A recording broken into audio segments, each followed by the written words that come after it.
May mga batang 90s ba dito? Kamusta kayo? Kamusta tayo? Alam nyo, sa totoo lang tayo may pinakamasayang kabataan.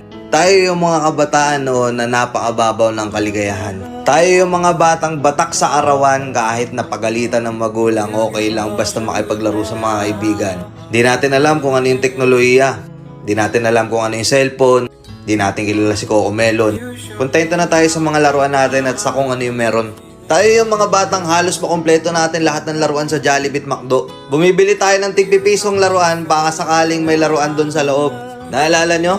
Noong mga panahon, naghahanap pa tayo ng gagamba kung saan-saan.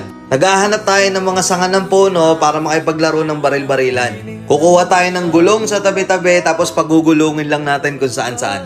Mabibwisit tayo kapag hindi tayo pinayagan ng magulang natin makipaglaro sa mga kaibigan natin sa ulanan. Tayo yata yung mga huling batch ng mga bata na nakikipaglaro pa ng tagu-tagu.